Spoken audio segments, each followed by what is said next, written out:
Morning, morning. So my presentation format has changed up a little bit since this time yesterday. So hopefully it would all come together. Like they like to say at the Renaissance Festival, this is a user participation show. So gonna need a little bit of input from you guys as we go through. So like Sam said, I'm McElmon, worked for CoreLogic for about 17 years in the MLS space. Most recently, Tressel's been my baby, so I've been mostly focused on that. So this is one of those polling type activities. So if you would pull out your phone and scan this QR code, you'll be able to enter your results in live. They've asked if you have good cell phone signal. You should probably try to use your mobile signal so we don't overcrowd the Wi-Fi. So I'll leave this up for a little bit, let you get some shots. Whenever you get in, if you press one of the love, the like, the dislike, or my personal favorite, the cat, that'll let us know that once you start getting into the program.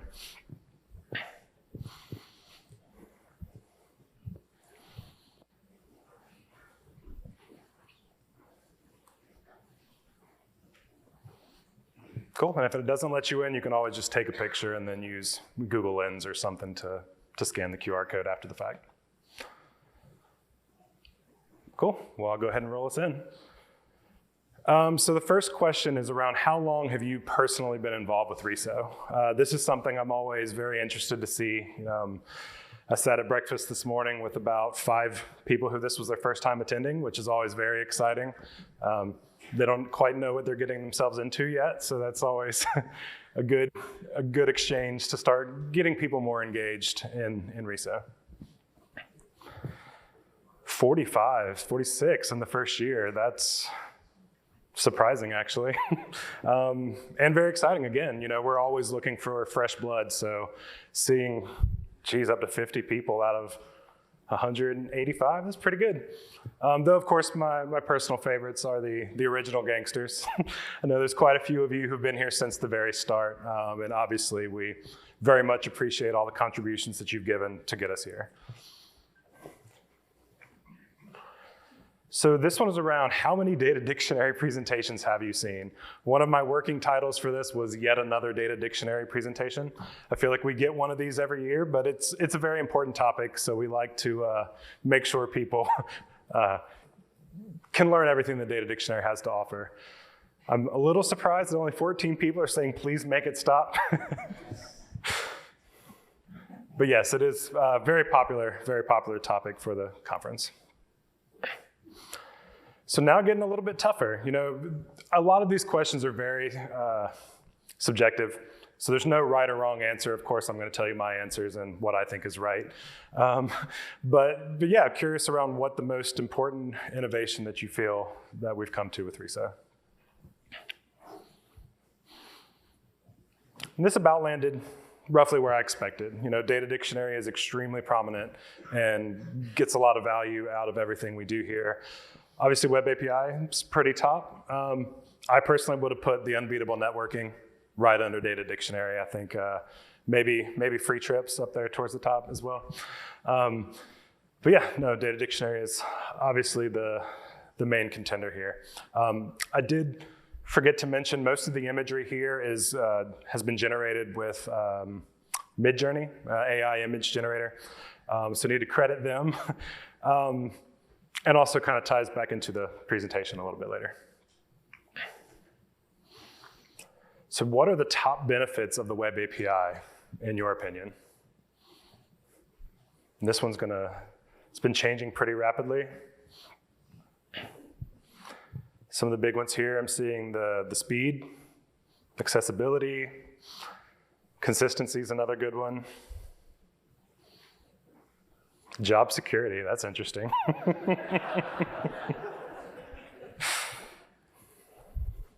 Easy to implement, I would totally agree with that. Interoperability as well. Uniformity.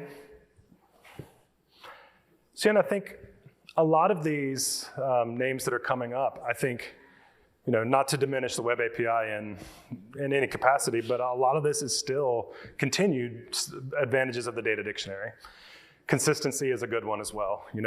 Of course you get the data dictionary with Web API, But the data dictionary is what's giving you that consistency, what's allowing you to move from vendor A to vendor B without having to remap all your data sets or without having to completely re-envision how your schema is going to look. Interoperability is another one that I would kind of attribute a little bit more to data dictionary than to web API, but it very often crosses over. I see drunk there sideways. That's a pretty good one.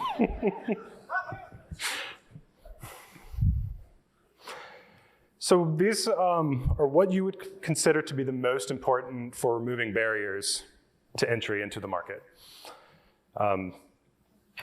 Obviously, again, data dictionary is right up at the top here. I think the standardized schema benefits that data dictionary brings remove more barriers, I would say, than any of the rest of these. RETS, in its time, certainly was pretty close there with data dictionary and web API. Contracts, again, is another one that it's difficult sometimes as a new entrant to get into how you're supposed to get all your contracts worked out and maintain these relationships with the MLSs. But again, data dictionary is king. So what would you consider the biggest weakness of the data dictionary? Obviously, the technology to clone Rob Larson is not quite there, though I would say Jason has been doing an amazing job helping out with the data dictionary. So if you haven't given him some kudos on the side, please do. So this one's a little bit of a trick, I would say. I don't really feel that custom fields are truly a weakness of the data dictionary. It is what people tend to go to because everyone wants more local fields, more fields that they feel like they only have. However, the data dictionary has the capacity to add custom fields. There are lots of vendors who have done this, who, if they have a field that they want to be standardized across 1 or 2 or 10 different vendors, you just add it. As long as you're not violating the semantic meaning of a field, there's no reason you can't continue to add whatever custom fields you want to the data dictionary schema. Slow adoption, that's fair. There's still a lot of vendors who have not truly embraced the data dictionary. Not enough standard lookups, I would say, is very similar to number 1. Add whatever you want. On our platform, we have hundreds, if not thousands, of enumerations past what the data dictionary has added. So there's nothing that stops you from adding them, as long as you're not overriding the meaning of an existing value. So how are you and your teams helping data dictionary grow? Got a good number of people attending the data dictionary calls, which is awesome. That's one of my biggest recommendations on the best way to get engaged and to help not only your company, but other companies build out on the data dictionary is having that conversation, going to the calls. See that we have 10 people who are the ones who go to the meetings and vote no. There's always someone who votes no on a presentation. No one will admit that they were the ones who don't want it, but there's always somebody who will vote no. You need dissenting opinions, so I guess that's a good thing. And again, a lot of people do just cheer from the crowds. We like to embrace the idea of the data dictionary without actually putting in the work to take it where it needs to go. I believe there's a presentation a little bit later on today, maybe tomorrow, that talks about how your company can better engage with the various work groups. My original mid-journey image for this was, I think I typed in a hypocrite preaches to a room of librarians or something, because this is one of those areas that everyone can do better, and I certainly need to do better myself on just being able to engage with these work groups. So finding ways for your teams to be able to be engaged is definitely a way to drive that forward. 94 people say that their business has fully adopted the data dictionary. That's awesome. I wish we had had these stats, similar to what Sam was showing earlier of the growth over the years, but that's certainly a quickly growing number, and I would say at this point there's really no reason not to. There's tons of providers, tons of aggregators. Everyone really can give you an option for working within the data dictionary. So I believe this is almost the last one.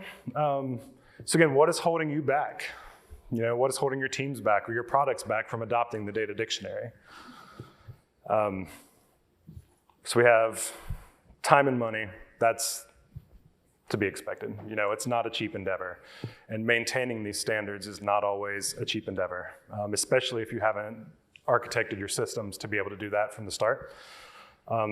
So the one advice I would give there is when you are building systems, especially if you're building something new, build something that can be rapidly evolved to new standards. Dan had mentioned it's difficult to do the upgrade to 2.0, and that we know and maybe it was Sam mentioned might be a breaking change. But if you architect your systems to be able to handle this, it at least removes some of the pressure. So for my platform, I think between some of my teammates are here, Anthony and Jody, they'll get in, they'll start mapping the new enumerations, the new values, and then we'll do a refresh, and we can do our migration to data dictionary in a matter of days, if not hours. The tough part is always going to be on the consumers. If you're having to download 200 million new listings, that's tough no matter how you slice it. So then that's just another reason that you need to build the systems to be able to handle that sort of scalability, but also stay involved with the data dictionary work groups to make sure that if you have new values that you're working with, promote those to RESO. Come and talk about it and say, we've got these 800 fields. We think you should add them to the standard and talk through it, or 800 values, or whatever the case may be. But the sooner you can get engaged with the data dictionary work groups, the easier that transition will be for you and your customers down the line. Availability of standardized data. I don't know. That's one of those where I feel like there are plenty of options out there for accessing standardized data. You just need to pick a partner that's going to meet your needs. And there are some of those who do come to these conferences just to talk about standardized data, but they come to the conference to talk about, they don't want the data standards. It happens. We heard it a little bit last year. And there's some people who just want the raw data. The raw data access is something that, even for us, continues to be a constant question. People don't want they want all 600 flavors of pending. They want to see it exactly the way that the agent saw it. And it doesn't necessarily matter that it has the same meaning. They want it the exact way that it came in. And that's your prerogative as a business owner. That is one of the things that we're talking about a little bit in some of our sessions for Trestle. We are giving some ways to access the raw data. But again, we do feel that the standardized data is really the way to build it up. So that's the end of this part. My original slide deck did have one more slide that kind of talked about there's magic in the words that we use for creating our data dictionary standards.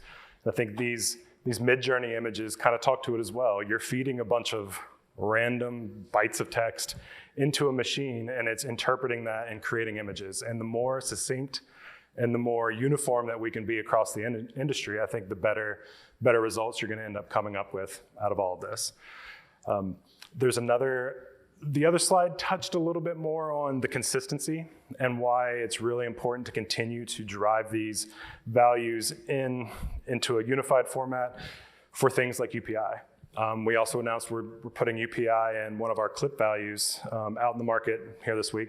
And going through UPI and sweeping all 200 million records through the platform really gave us a good sense of how we're not quite there. We're getting there with the data dictionary, but a lot of these non-data dictionary compliant systems just don't have the fields routed into the right place yet. But I think UPI is driving that afar very rapidly. It's going to shed a lot of light on those sort of attributes, and I think UPI is going to make a really big difference. So I think it's again, just really important to try to find as many ways as you can to get involved with the industry, get involved with your consumers, and make sure that everyone's kind of marching towards this goal of a unified data access. And that's it for me. Thank you very much.